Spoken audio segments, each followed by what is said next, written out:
ওকে বয়স, গত ক্লাসে আমরা টাইট্রেশনের সংজ্ঞাটা পড়েছিলাম, নির্দেশক কি সেটা পড়েছিলাম। আজকে আমরা টাইট্রেশনের মূলনীতি স্যার গত ক্লাসে আমার একটা প্রশ্ন আছে স্যার। হ্যাঁ বলো, প্রশ্ন বলো। স্যার সালফিউরিক অ্যাসিডের তুল্য ভর হচ্ছে স্যার 49 স্যার। এই 49 কি স্যার 1 গ্রাম? 1 গ্রাম তুল্য ভর বলা হয়, 1 গ্রাম না, 1 গ্রাম তুল্য ভর এইভাবে বলা হয়, 1 গ্রাম তুল্য ভর। আর স্যার ঘনমাত্রা আর মোলারিটি কি এক স্যার? হ্যাঁ, মোলারিটি এক ধরনের ঘনমাত্রা, ঘনত্বকে বোঝায়।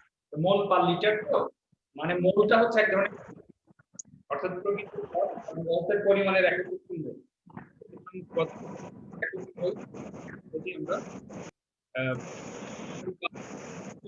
স্যার আয়তনিক বিশ্লেষণ মানে কি? আয়তন পদার্থের তোমার হচ্ছে বিশ্লেষণ করা, যেমন তোমার volumetric flask, measuring flask, cylinder, তারপরে পিপেট, তারপরে তোমার হচ্ছে যে বুরেট, এগুলো সবই আমরা কি করি, তরল পদার্থের আয়তন নির্ণয় করি।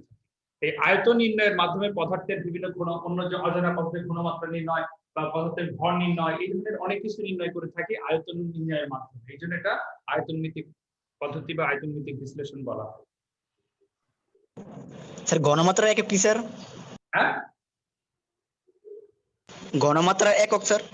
ঘনমাত্রার একক তোমার এখানে তুমি যদি ফিজিক্সের ভাষায় ঘনত্ব বলো তাহলে কেজি পার মিটার কিউব। আবার এখানে তুমি হচ্ছে মোল পার লিটার, মোল পার লিটার বা মোলার, আমরা যে বলেছি মোলার, এটা একটা ঘনমাত্রা একক। তারপরে তোমার হচ্ছে মোলাল, এটাও একটা ঘনমাত্রা একক। নরমাল, এটাও একটা ঘনমাত্রার একক। যেহেতু আমরা নরমাল, মোলাল বা মোলার যেটাই বলি না কেন, সবগুলোই কিন্তু ঘনমাত্রার একক, তবে ভিন্ন ভিন্ন এককে, অর্থাৎ ভিন্ন ভিন্ন সিস্টেম।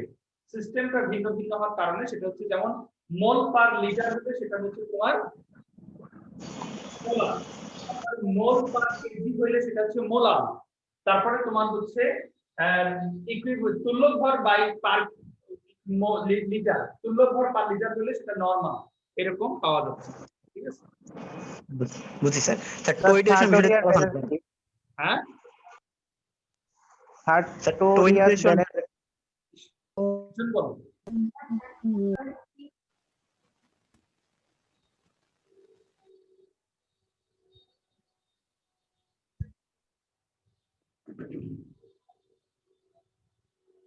ওকে, তাহলে বয়স দেখো, আমরা টাইট্রেশন করি, তোমরা প্রত্যেকেই যদি আমি তোমাদের রিঅ্যাকশন লিখতে বলি, একটা করে টাইট্রেশন মানে তোমার একটা করে প্রশমন বিক্রিয়া লিখতে বলি, তাহলে তোমরা প্রত্যেকে প্রশমন বিক্রিয়া লিখবে।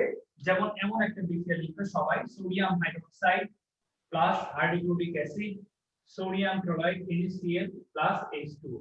অর্থাৎ প্রত্যেকে এই বিক্রিয়াটা লিখবে। যে কোনো একটা বিক্রিয়া লিখতে বললে তারা এই বিক্রিয়াটাই লিখে, যদি একটা প্রশমন বিক্রিয়া লিখতে বলে তাহলে এই বিক্রিয়াটাই লিখবে। অর্থাৎ এই বিক্রিয়াটা মানুষের কাছে কমন একটা জিনিস, বিক্রিয়া। অর্থাৎ সোডিয়াম হাইড্রোক্সাইড হাইড্রোক্লোরিক অ্যাসিডের সাথে বিক্রিয়া করে সোডিয়াম ক্লোরাইড প্লাস পানি তৈরি করে, এবং এটি একটি প্রশমন বিক্রিয়া। এবং দেখো সমতাল বিধান আমরা করলে এটার 1 মোল, অর্থাৎ 1 মোল সোডিয়াম হাইড্রোক্সাইড 1 মোল হাইড্রোক্লোরিক অ্যাসিডকে প্রশমিত করতে পারে। আর যদি ঘনমাত্রা সেম হয় তাহলে তো কোনো কথাই নেই, এর সমায়তন বিশিষ্ট সমায়তনকে প্রশমিত করতে পারবে। তো সুতরাং অর্থাৎ এই 10 মিলিলিটার নিলে 10 মিলিলিটারকে প্রশমিত করবে, এরও 10 মিলিলিটার নিলে ও 10 মিলিলিটারকে প্রশমিত করবে যদি ঘনমাত্রা সেম হয়। এই জন্য 1 মোল মিন্স এদের আয়তন, যদি ঘনমাত্রা সেম হয় তাহলে আয়তন সেম এর সাথেই বিক্রিয়া করে প্রশমিত হবে। এখন আমি যদি স্যার টোয়েডেশনের সংজ্ঞাটা একটু বলতেন স্যার।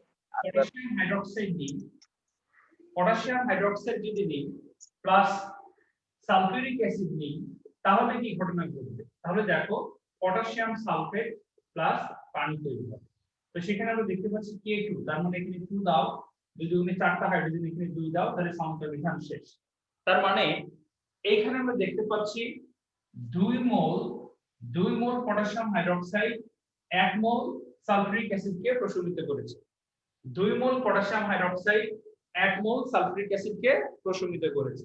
তার মানে যদি আয়তন সমান হয়, যদি এদের আয়তন একই হয়, তাহলে কিন্তু 2 মিলিলিটার পটাশিয়াম হাইড্রোক্সাইড, এদের ঘনমাত্রা যদি একই হয়, ঘনমাত্রা যদি সেম হয়, তাহলে 2 millilitre potassium hydroxide 1 millilitre sulphuric অ্যাসিডকে প্রশমিত করতে পারবে। অর্থাৎ 10 millilitre sulphuric potassium hydroxide 5 millilitre sulphuric acid দ্বারা প্রশমিত হয়ে যাবে। তো কেননা এটা 2 মোল লাগে, ওটার 1 মোল লাগে, অর্থাৎ এটা দ্বিগুণ আয়তনকে ওর এক গুণ আয়তনকে সহজে প্রশমিত করতে পারবে। ঠিক আছে, অর্থাৎ তোমার এইখানে আমরা দেখতে পাচ্ছি যে অ্যাসিড ক্ষারের বিক্রিয়ায় 1 মোল 1 মোল হতে পারে, 2 মোল 1 মোল হতে পারে, 2 মোল 2 মোল হতে পারে, 2 মোল 1 মোল 2 মোল হতে পারে। তো এই ধরনের বিক্রিয়াগুলোকে আমরা খুব সহজেই তোমার কি করতে পারি, খুব সহজেই একটা সিম্পল রিঅ্যাকশনের মাধ্যমে, এইগুলো কিন্তু মোল সংখ্যা, ঠিক আছে, এই পাশে কিছু নেই মানে 1 মোল আছে, কিছু নেই মানে কি 1 মোল আছে আর এখানে 2 মোল, এখানে কিছু নেই মানে 1 মোল 1 মোল, অর্থাৎ 1 মোল 1 মোলকে প্রশমিত করার মাধ্যমে তারা যৌগে কনভার্ট হয়ে যাচ্ছে। এখন তুমি দেখো, যদি আমরা একটা সাধারণ রিঅ্যাকশন লিখি, A mole acid B mole base দ্বারা প্রশমিত হয়ে লবণ প্লাস পানি তৈরি করে, এটা একটা সাধারণ রিঅ্যাকশন। ঠিক আছে, সাধারণ রিঅ্যাকশন। এই সাধারণ রিঅ্যাকশনের মাধ্যমে আমরা বলতে পারি যে A mole acid B mole base অর্থাৎ B মোল ক্ষার, A মোল অ্যাসিড B মোল ক্ষারের সাথে বিক্রিয়া করে লবণ পানি উৎপন্ন করে প্রশমিত হয়েছে এবং সমতা বিধান কমপ্লিট হয়েছে। তার মানে এখন আমরা জানি যে কোনো তোমার দ্রবণের ক্ষেত্রে তার আয়তন এবং ঘনমাত্রা যদি গুণ করি তাহলে সেটা মোল হয়ে যায়, অর্থাৎ N = V × S। কেন VS? V হচ্ছে লিটার আর S হচ্ছে মোল পার লিটার, তাহলে লিটার লিটার কাটা = মোল। অর্থাৎ যে কোনো দ্রবণের ঘনমাত্রা এবং আয়তন যদি আমরা গুণ করি তাহলে মোল পাবো, তাহলে অবশ্যই আয়তনটা লিটারে থাকতে হবে এবং ঘনমাত্রা মোল পার লিটারে থাকতে হবে, তাহলে লিটার লিটার কেটে যাবে, আয়তন মিলিলিটারে থাকলে হবে না, আয়তন লিটারে থাকতে হবে এবং ঘনমাত্রা মোল পার লিটার হতে হবে, তাহলে লিটার লিটার কেটে যাবে, মোল চলে আসবে সহজ। এখন আমরা দেখতে পাচ্ছি মোল চলে আসবে, অর্থাৎ A এর ক্ষেত্রে তাহলে আমরা লিখতে পারি, অর্থাৎ VA এর ক্ষেত্রে লিখতে পারি VA SA = A, অর্থাৎ A এর দ্রবণের আয়তন এবং A অ্যাসিডের ঘনমাত্রা যদি আমরা পরস্পর গুণ করি তাহলে তার মোল সংখ্যা A পাওয়া যাবে, এটা একটা 1 নম্বর সমীকরণ। আবার B এর ক্ষেত্রে VB SB = B, 2 নম্বর সমীকরণ। অর্থাৎ যে কোনো দ্রবণের অ্যাসিড হোক ক্ষারীয় হোক, যে কোনো দ্রবণের আয়তন এবং সেই অ্যাসিড বা ক্ষারের ঘনমাত্রার যদি সাথে গুণ করা হয় তাহলে আমরা পাই মোল, অর্থাৎ পাশে যে মোল থাকে সেই মোলটা পাই। তো সুতরাং আমরা 1 নম্বর সমীকরণকে 2 নম্বর সমীকরণ 1/2, তাহলে আমরা পাবো VASA/VB SB = স্যার কথা শোনা যাচ্ছে না। অতএব BVASA = AVB SB, বেশি উপরে হয়ে গেছে এটা এখানে, অর্থাৎ দিস ইজ দা টাইট্রেশনের মূলনীতির সমীকরণ। বাইরে কাজ চলতেছে তো এইজন্য কথা একটু সমস্যা হচ্ছে। অর্থাৎ দেখো BVASA = AVB SB, এটাই হলো টাইট্রেশনের মূলনীতির সমীকরণ। টাইট্রেশনের নিচে লিখে রাখো, এটাই টাইট্রেশনের মূলনীতির সমীকরণ। ঠিক আছে, অথবা এই সূত্রটা লিখতে পারো VASA/VB SB = A/B, অর্থাৎ সবগুলো A উপরে সবগুলো B নিচে, এইভাবে চিন্তা করে লিখতে পারো। অনেক সময় মনে রাখার জন্য অনেকে এটাই মনে রাখে যে সবগুলো A উপরে সবগুলো B নিচে, অর্থাৎ VASA/VB SB = A/B।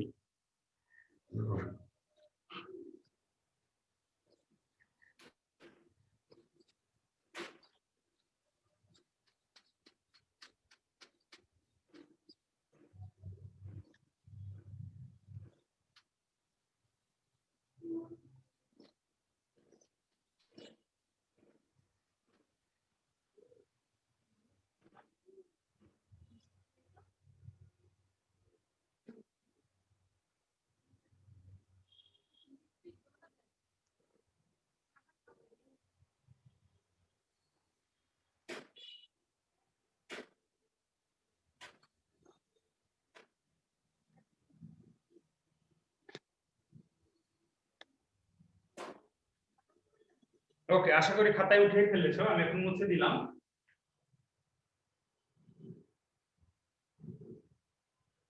এখন দেখো আমরা টাইট্রেশন করব কিভাবে। হ্যাঁ, টাইট্রেশনটা কিভাবে করা হয়, সম্পন্ন করা হয় কিভাবে। টাইট্রেশনটা করতে গেলে আমাদের কিছু ইনস্ট্রুমেন্ট লাগবে, ঠিক আছে, এবং জানতে হবে যে আমার এই ইনস্ট্রুমেন্ট লাগবে। যেমন কি কি ইনস্ট্রুমেন্ট লাগবে, একটি বুলেট প্রথমে লাগবে। বুলেট, বুলেট একটি লম্বা একটি কাঠ নল।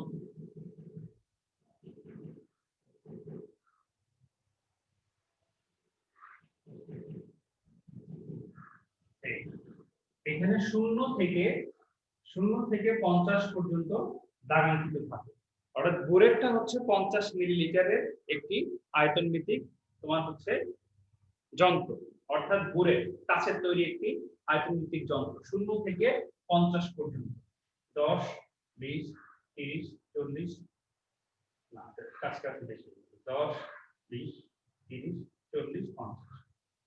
অর্থাৎ এই যে তোমার হচ্ছে 0 থেকে 10, 20, 30, 40, 50, 50 মিলিলিটার দাগাঙ্কিত আছে, ঠিক আছে। এখন আর কি লাগবে, পিপেট লাগবে। পিপেটটা একটা সরু চিকন কাঁচ নল, এর কোনো ইয়ে থাকে না, কিন্তু দাগাঙ্কিত থাকে। 10 মিলিলিটার, আবার 5 মিলিলিটার হতে পারে পিপেট। এটা হচ্ছে বুলেট, বুলেট এটা হচ্ছে পিপেট। পিপেট লাগে। তারপরে তোমার ফানেল লাগে। ফানেল তোমরা সবাই চেনো, ফানেল লাগে। তারপরে তোমার একটা বিকাল লাগে, বিকাল লাগে। একটা ট্রাইপড স্ট্যান্ড লাগবে, ট্রাইপড স্ট্যান্ড, যে স্ট্যান্ডের সাথে একটা ক্ল্যাম্প লাগবে, ক্ল্যাম্পের সাহায্যে তুমি এটা বাঁধানো থাকে, ঠিক আছে। স্যার পিপেটে কত ঘর? একটা ক্ল্যাম্প থাকে, ক্ল্যাম্পের সাথে বুলেটটা আটকানো থাকে, ঠিক আছে। এখন তুমি দেখো একটা কনিক্যাল ফ্লাস্ক লাগবে, কনিক্যাল ফ্লাস্ক। স্যার পিপেটে কত ঘর স্যার? পিপেট হচ্ছে একটা সরু কাঁচ নল, যার এখানে শুধু 10 মিলিলিটার বা 5 মিলিলিটার এরকম দাগাঙ্কিত থাকে। তো সেই পিপেটে করে আমরা তুলে নিই, ঠিক আছে। এখন দেখো আমরা এইখানে মনে করো তোমার কি আছে, ওই যে আমরা সোডিয়াম হাইড্রোক্সাইডের HCl করি বা সোডিয়াম কার্বনেট HCl করি, সোডিয়াম কার্বনেট বা HCl আমরা যদি করি, ঠিক আছে, তাহলে কি হবে?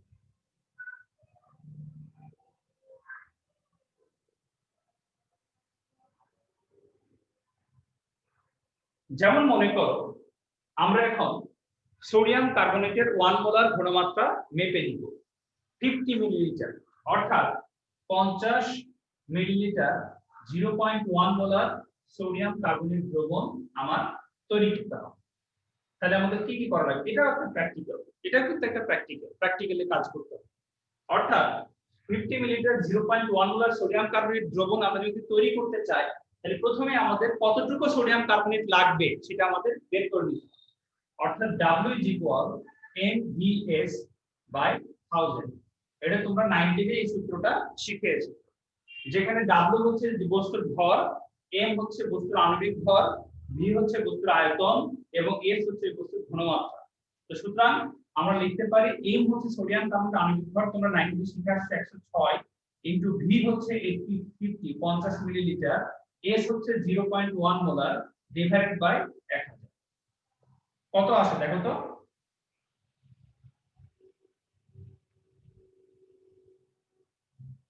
স্যার উপরে আসে 530 স্যার, উপরে আসে 530 স্যার। 530 ভাগ হলো 100, 1000, 0.53 0.53 গ্রাম। তার মানে W এর মান হচ্ছে 0.53 গ্রাম। তার মানে আমার হচ্ছে 0.53 গ্রাম আমি। এখন তোমার তো অনেক থাকতে পারে যে মিলিলিটার 1 মোলার সোডিয়াম কার্বনেট দ্রবণ তৈরি করো। 1000 মিলিলিটার 1 মোলার সোডিয়াম কার্বনেট দ্রবণ তোমার তৈরি করার কোনো প্রয়োজন নেই। কেন? আমরা যত কেমিক্যালস কম ব্যবহার করব, যত অপটিমাল ইউজ করব, ততই ভালো। অর্থাৎ 106 গ্রামকে তুমি যদি 1000 মিলিলিটারে দ্রবীভূত করো তাহলে 1 মোলার হয়। আর আমার 1000 মিলিলিটার এত সলিউশনের প্রয়োজন নেই। আবার তোমার 1 মোলার এত ঘনমাত্রার প্রয়োজন নেই। আমাকে কি করতে হবে? আমাকে করতে হবে সবচেয়ে কম ইউজ করতে হবে। 106 গ্রামকে আমাদের এমন ভাবে কাছে লাগাতে হবে যাতে আমি 106 গ্রাম ছাত্রকে দিয়ে বা 106 গ্রাম তো দেখো 106.5 থেকে ভাগ দিলে অর্ধেক লাগে, অর্থাৎ 106 গ্রামের অর্ধেক লাগলেই আমাদের দেখা যাচ্ছে 0.53 গ্রাম বা 53 গ্রাম লাগছে অর্ধেক। তার মানে কি অর্ধেককে দিয়ে আমি 106 জন স্টুডেন্টকে সহজেই আমি প্র্যাকটিক্যালটা করিয়ে ফেলতে পারবো। যেখানে 106 গ্রামকে আমি একজনকে ইউজ করতেছি, সেইখানে আমি মাত্র 53 গ্রাম তোমার হচ্ছে সোডিয়াম কার্বনেট নিয়ে 106 জনকে দিয়ে কাজে লাগাইতে পারবো। অর্থাৎ আমাকে অপটিমাল ইউজ করতে হবে, অর্থাৎ যত কম ইউজ করা যায়। কারণ আমার টাইট্রেশনের জন্য 3 বার টাইট্রেশনের জন্য 30 মিলিলিটার লাগে, একটা রাত টাইট্রেশনের জন্য লাগে, আর একটা হচ্ছে তুমি যখন দরকার দেখা যাচ্ছে ফেলে দিছো বা কোনো কারণে নষ্ট হয়ে গেছে, তাহলে সেই কারণে আমি একটা ব্যাকআপ রাখলাম। সেই জন্য আমরা কত মিলিলিটার নিব? 50 মিলিলিটার করলেই আনা। তাহলে 50 মিলিলিটার 0.1 মোলার, আমার 1 মোলারের দরকার নেই, আমি 0.1 মোলার নিতে পারি। 0.05 মোলার নিলে আরো ভালো। 0.05 মোলার নিলে কি হবে? এর এটা প্রয়োজনটা আরো কমে যাবে, অর্থাৎ 0.5 জায়গায় আরো অর্ধেক হয়ে যাবে। তো সুতরাং আমরা যত কম কেমিক্যালস ইউজ করব আমার পরিবেশ তত বেশি ভালো থাকবে। কেননা তুমি এটা প্র্যাকটিক্যাল করার পর কি করবা? তুমি বাইরে ফেলে দিবা, বেসিনে ফেলবা, বেসিন থেকে বাইরে চলে যাবে, অর্থাৎ বাইরে গিয়ে তোমার পরিবেশেরই ক্ষতি করতেছে, তোমার পরিবেশের সমস্যা করবে। যেহেতু সোডিয়াম কার্বনেট একটি মোটামুটি ক্ষার, শক্তিশালী ক্ষারের মধ্যে পড়ে। তো সুতরাং এটা 0.53 গ্রাম লাগবে। এখন তুমি কি করবা? একটা ডিজিটাল মেশিনের কাছে যাবা, গিয়ে 0.53 গ্রাম মেপে নিবা। যেহেতু এখন ডিজিটাল, এখন আমরা আগে কলমঙ্গি ব্যালেন্সের সাহায্যে 0.53 গ্রাম ইজিলি মেপে নেওয়া যায়, ঠিক আছে? এখন দেখো কলমঙ্গি ব্যালেন্স বা ডিজিটাল ব্যালেন্স যেটা তোমার ল্যাবে থাকুক না কেন, সেই অনুযায়ী তুমি 0.53 গ্রাম মেপে নিলা, নিয়ে একটি ভলিওমেট্রিক পাস, ভলিওমেট্রিক পাস এরকম একটা গোলতলি ভলিওমেট্রিক পাস থাকবে, যেটা তুমি সোডিয়াম কার্বনেট এখানে নিয়ে নিবা এবং এখানে লেখা আছে 50 মিলিলিটার, অর্থাৎ এখানে একটা দাগ দেওয়া থাকবে, সেটা লেখা থাকবে 50 মিলিলিটার। এখন তুমি ফাইনালি করে ভিতরে দিছো 0.53 গ্রাম সোডিয়াম কার্বনেট নিয়ে আগে অল্প একটু পানি দিয়ে নিবা, এই পর্যন্ত পানি দিয়ে নিয়ে তুমি শেকিং করে ফেললা। শেকিং করলে ওটা দ্রবীভূত হয়ে যাবে, তারপর তুমি পানি দিতে দিতে এই দাগাঙ্কিত পর্যন্ত লয়া ম্যানিস কাজটা যেন এই দাগাঙ্কিত পর্যন্ত থাকে, তাহলে এই দাগাঙ্কিত পর্যন্ত থেকে তারপরে একটু তুমি কর্ক আটকে দিয়ে যে ঘুরিয়ে দিলা, একটু শেকিং করলা, তাহলে তৈরি হয়ে গেল তোমার 050 মিলিলিটার 0.1 মোলার সোডিয়াম কার্বনেট দ্রবণ। অর্থাৎ এটাই হচ্ছে আমাদের প্রমাণ দ্রবণ, এটা হচ্ছে আমাদের প্রমাণ দ্রবণ, যেটা আমার ঘনমাত্রা মাপা হয়ে গেল খুব সহজেই। আমি এটা জানলাম 0.1 মোলার 50 মিলিলিটার সোডিয়াম কার্বনেট দ্রবণ। এখন আমি এই ভলিওমেট্রিক পাস আর এখানে মনে করো আমি নিলাম একটি অজানা ঘনমাত্রা, অজানা ঘনমাত্রা, অজানা ঘনমাত্রা HCl দ্রবণ, অজানা ঘনমাত্রার HCl দ্রবণ। এই বিকারের মধ্যে আমি নিলাম অজানা ঘনমাত্রার HCl দ্রবণ, ঠিক আছে? আমরা কিন্তু কিভাবে সোডিয়াম কার্বনেট এত মিলিলিটার মোলার সোডিয়াম কার্বনেট প্রস্তুত করতে হয় দ্রবণ, সেটা কিন্তু শিখে ফেলেছি। প্রথমে ভর নির্ণয় করব, তারপরে কার্যপ্রণালীতে যাব, গিয়ে বলবো যে ভলিওমেট্রিক প্লাস নিতে হবে, যেটা একটা 50 মিলিলিটার দাগাঙ্কিত আছে। প্রথমে সোডিয়াম কার্বনেট ভিতরে দিব, শেকিং করব, শেকিং করে সম্পূর্ণ দ্রবীভূত হয়ে গেলে পরে আমি 50 মিলিলিটার পর্যন্ত পানি দিয়ে দিব, তাহলে আমার মোট দ্রবণের আয়তন হবে 50 মিলিলিটার এবং যার ঘনমাত্রা হবে 0.1 মোলার। অর্থাৎ সোডিয়াম কার্বনেটের ঘনমাত্রা আমার তৈরি করা শেষ। এখন আমি এই সোডিয়াম কার্বনেটের সলিউশন থেকে, অর্থাৎ এইখান থেকে স্যার সোডিয়াম কার্বনেট ঘনমাত্রা পানি কতটুকু দিব স্যার? পানি 50 মিলিলিটার, মানে আমার দাগাঙ্কিত পর্যন্ত দিতে হবে। পানি কতটুকু দিব? সোডিয়াম কার্বনেট এবং পানি মিলে যেন টোটাল 50 মিলিলিটার হয়। শুধু পানি কিন্তু 50 মিলিলিটার দিলে হবে না, তোমাকে এইখানে যে দাগটা দেওয়া আছে 50 মিলিলিটার পর্যন্ত, এই দাগটাকে তোমাকে খেয়াল করতে হবে। অর্থাৎ পানি কতটুকু দিব? পানি আমরা 50 মিলিলিটারের কাছাকাছি লাগবে। তো সুতরাং সেই পানি তোমাকে রিজার্ভ করতে হবে। তো সেই পানিতে এখানে ঢালতে ঢালতে আমাকে দেখতে হবে যে দাগাঙ্কিত পর্যন্ত যতক্ষণ পর্যন্ত না আসে ততক্ষণ পানি দিতে হবে, দিয়ে পানি দিয়ে আমাকে শেকিং করে রেখে দিতে হবে। অর্থাৎ দ্রব প্লাস দ্রাবক দুটা মিলে 50 মিলিলিটার হবে। যে কোনো একটা 50 পানি, শুধু দ্রাবক 50 মিলিলিটার হবে না, এটা হচ্ছে বিষয়। অর্থাৎ দ্রব প্লাস দ্রাবক মিলে 50 মিলিলিটার হবে। এখন এরপর আমরা কি করব? এখান থেকে 10 মিলিলিটার কিসে তুলবো? এই পিপেটে করে। মুখ দিয়ে তুলতে পারো, মুখ দিয়ে তোলার সময় অনেক সময় কি হতে পারে, তো মুখের মধ্যে চলে যেতে পারে। যেমন হলিক্রসের একটা মেয়ে তোমার এরকম হাইড্রোক্লোরিক অ্যাসিড মুখে করে তুলতেছে, কিন্তু হাইড্রোক্লোরিক অ্যাসিডের ঘনমাত্রা খুবই কম, এই 0.05 বা 0.1 মোলার, খুবই কম আছে। তো এখন তার মুখের মধ্যে চলে গেছে, সে মুখ চলে গেলে সে ফেলে দিয়েছে, দিয়ে সে এমন ভয় পাইছে, খুবই মানে মানে একদম সংকুচিত হয়ে গেছে মনের ভিতর দিক থেকে। সংকুচিত হয়ে গেছে মানে হাইড্রোক্লোরিক অ্যাসিড মুখে চলে গেছে। এখন সে কি মারা যাবে? সে তার মাথায় চিন্তা হচ্ছে সে মারা যেতে পারে। এইজন্য ভয়তে ভয়তে সে স্যারের কাছে গিয়েছে, গিয়ে স্যারের কাছে বলতেছে যে, "স্যার এরকম ঘটনা ঘটেছে, আমার মুখের মধ্যে হাইড্রোক্লোরিক অ্যাসিড চলে গেছে। স্যার আমি কি এখন মারা যাবো?" ঠিক আছে? এইভাবে জিজ্ঞাসা করতেছে। তো এখন স্যার বলতেছে, "হ্যাঁ, হ্যাঁ, তোমার মতো মেয়ে তো মারা যাওয়াই উচিত।" ঠিক আছে?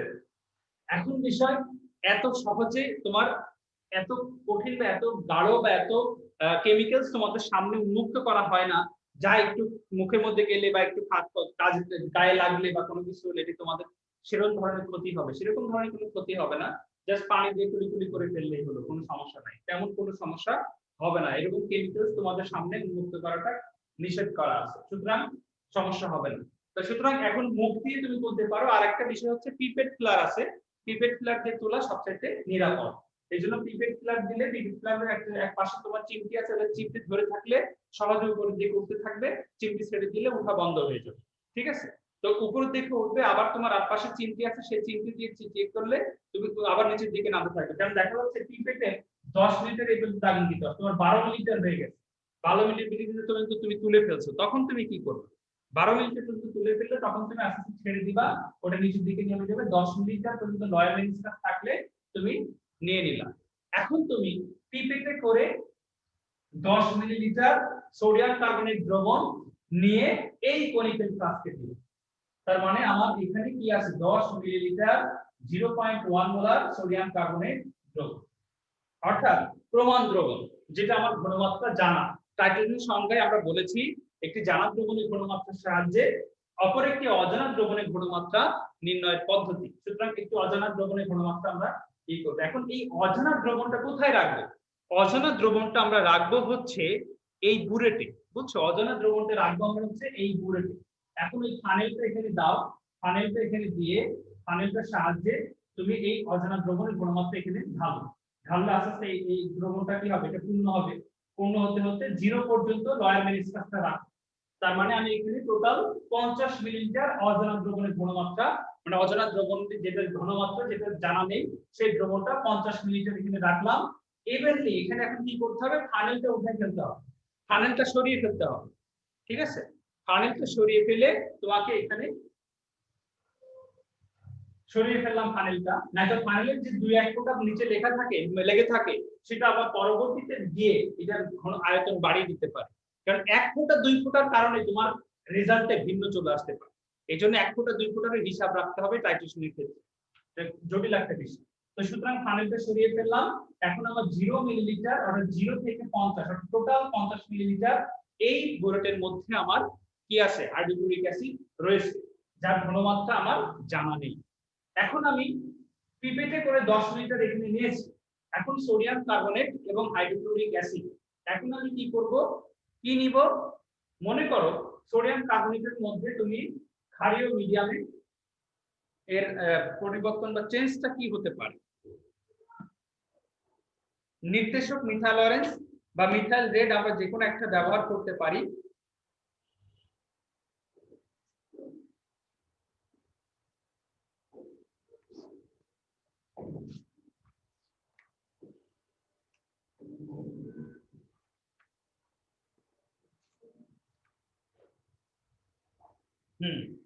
দেখো মিথাইল অরেঞ্জ যদি ব্যবহার করি তাহলে অ্যাসিড দ্রবণে, এটা যেহেতু ক্ষার দ্রবণে মিথাইল অরেঞ্জ হলুদ কালার ধারণ করে। ঠিক আছে?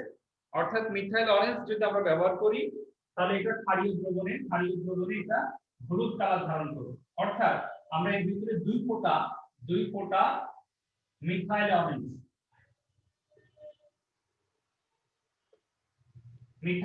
দিয়ে দিব। 2 ফোঁটা সোডিয়াম কার্বনেটের মধ্যে মিথাইল অরেঞ্জ দিয়ে দিব। তাহলে সে কি কালার ধারণ করবে? এই দ্রবণটা হলুদ কালার ধারণ করবে। ঠিক আছে? এখন তুমি কনিক্যাল ফ্লাস্কটা এইখানে নিয়ে আসো, একটু এর ভিতরের দিকে থাকে কনিক্যাল ফ্লাস্কটা, এর দিকে নিয়ে আসো। নিয়ে এসে এখানে তো আমার আছে এটা 0.1 মোলার সোডিয়াম কার্বনেট দ্রবণ। ঠিক আছে? এখন তুমি নিয়ে এসে তোমার কি করবা? এখন যেহেতু হলুদ কালার হয়েছে, এখন তোমার হচ্ছে আস্তে আস্তে ফোটায় ফোটায় ফোটায় তুমি কি করবা, এর ভিতরে এইখানে হাত দিয়ে বাম হাতটা দিয়ে ধরে, তোমার বাম হাত দিয়ে ধরে এরকম করে, আর ডান হাত দিয়ে এটা মুখ ধরতে হবে। ডান হাত দিয়ে কলিগেট ফ্লাস্কের মুখ ধরে, বাম হাত দিয়ে কর্কটা ধরে, কর্কটা আস্তে আস্তে বাম হাত দিয়ে ঘুরিয়ে তোমার সলিউশনটাকে নিচে নামাতে হবে। আর সলিউশনটা পড়বে আর তুমি এটা শেকিং করতে থাকবা, এরকম শেকিং করতে থাকবা। শেকিং করতে করতে একসময় কি হবে, এইটার যে হলুদ বর্ণ এটা গোলাপি লাল হতে থাকবে। অর্থাৎ গোলাপি লাল যেই হয়ে যাবে তার মানে তোমার টাইট্রেশন কমপ্লিট, অর্থাৎ বিক্রিয়া শেষ হয়ে গেছে। অর্থাৎ 10 মিলিলিটার 0.1 মোলার সোডিয়াম কার্বনেট দ্রবণ হাইড্রোক্লোরিক অ্যাসিড দ্বারা সম্পূর্ণরূপে প্রশমিত হয়ে গেছে। কেন?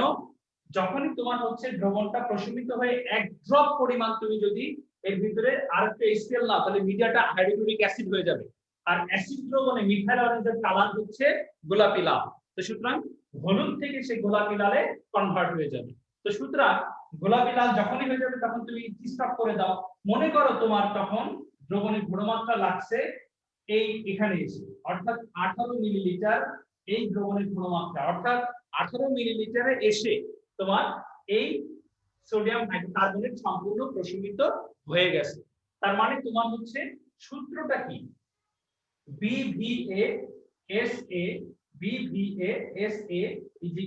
A VBSB, ঠিক আছে? তার মানে আমরা এখানে কি কি পেয়েছি দেখো, ক্ষার, এই যে সোডিয়াম কার্বনেট ক্ষার VB নিয়েছি কত 10 মিলিলিটার, তারপরে তোমার SB ঘনমাত্রা কত 0.1 মোলার, VA কত নিলাম, কত পেলো, মানে দূরের থেকে এটা তোমার টাইট্রেশন করতেছো, কত পেলে সেটা 18 মিলিলিটার। এখন তুমি SA সমান ওয়াট, SA সমান ওয়াট। এখন ছোট হাতের A ছোট হাতের B এর মান কই পাবো, বিক্রিয়া থেকে। বিক্রিয়া আমরা দেখি sodium carbonate Na2CO3 plus hydrochloric acid বিক্রিয়া করে সোডিয়াম ক্লোরাইড প্লাস পানি প্লাস কার্বন ডাই অক্সাইড তৈরি হবে।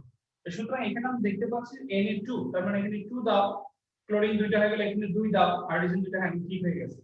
অর্থাৎ সোডিয়াম কার্বনেট ক্ষার, তার পাশে কত আছে, সমতা বিধান করতে হবে মাস। তো সুতরাং তার পাশে A আছে, অর্থাৎ A এর ভ্যালু হচ্ছে 1।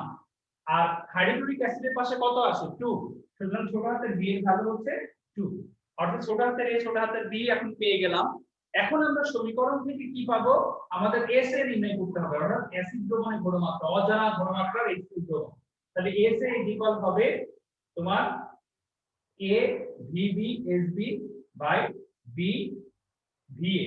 তাহলে ইজ ইকুয়াল A এর ভ্যালু 1, VB ভ্যালু হচ্ছে 10 ইনটু SB ভ্যালু হচ্ছে 0.1 ডিভাইডেড বাই B এর ভ্যালু হচ্ছে 2 ইনটু VA এর ভ্যালু হচ্ছে 18। কত আসে দেখো তো, 10 ইনটু 0.1 ভাগ 2 ইনটু ভাগ 18। স্যার 1/36 এমন। হ্যাঁ 1/36, সেটা কত আসে 0.0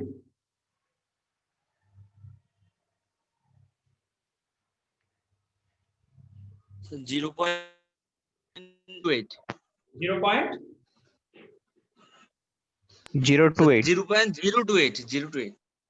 0.028 আর একটা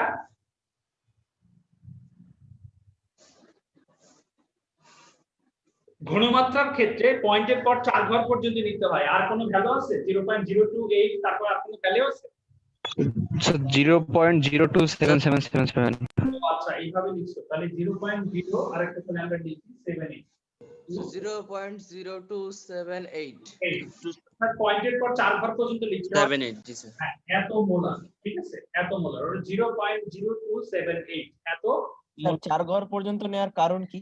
কারণ হচ্ছে ওই যে সার্টেরিয়ার ব্যালেন্স বা পলমঙ্গে ব্যালেন্স বা তোমার হচ্ছে ডিজিটাল ব্যালেন্স, আমরা পয়েন্টের পর 4 ঘর পর্যন্ত রাখতে পারি, নিতে পারি, মাপতে পারি, জানতে পারি। এই জন্য পয়েন্টের পর 4 ঘর পর্যন্ত রাখাটা ভালো।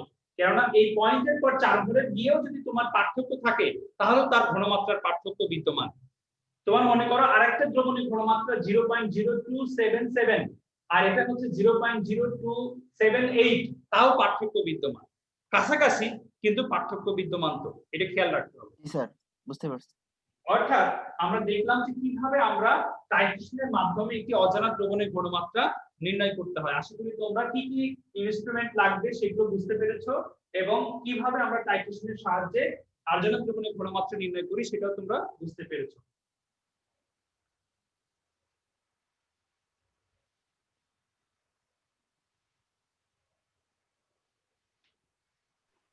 স্যার আমাদের ফার্স্ট পেপার থেকে টোটাল কয়টা প্র্যাকটিক্যাল থাকবে? ফার্স্ট পেপারে 21টা প্র্যাকটিক্যাল আছে, আর সেকেন্ড পেপারে মনে হয় 14-15টা না 16টা এরকম আছে। এখন দেখো আমরা একটা ম্যাথ করি, ঠিক আছে? যেমন 50 মিলিলিটার সোডিয়াম হাইড্রোক্সাইড দ্রবণকে প্রশমিত করতে 20 মিলিলিটার 0.5% সালফিক অ্যাসিড দ্রবণ প্রয়োজন হলে সোডিয়াম হাইড্রোক্সাইড দ্রবণের ঘনমাত্রা কত? ঘনমাত্রা নির্ণয় করো। ঠিক আছে, কিভাবে করবা? হোমওয়ার্ক থাকবে। 50 মিলিলিটার সোডিয়াম হাইড্রোক্সাইড দ্রবণকে প্রশমিত করতে 20 মিলিলিটার 0.5% সালফিক অ্যাসিড দ্রবণ প্রয়োজন হলে সোডিয়াম হাইড্রোক্সাইড দ্রবণের ঘনমাত্রা নির্ণয় করো। খুব সিম্পল, জাস্ট টাইট্রেশনের সমীকরণ ব্যবহার। আর এইখানে 0.5% যে ঘনমাত্রা, এই 0.5% ঘনমাত্রাকে আমাদের কি করতে হবে? মোলারে কনভার্ট করতে হবে। মোলারে কনভার্ট করতে হবে কিভাবে?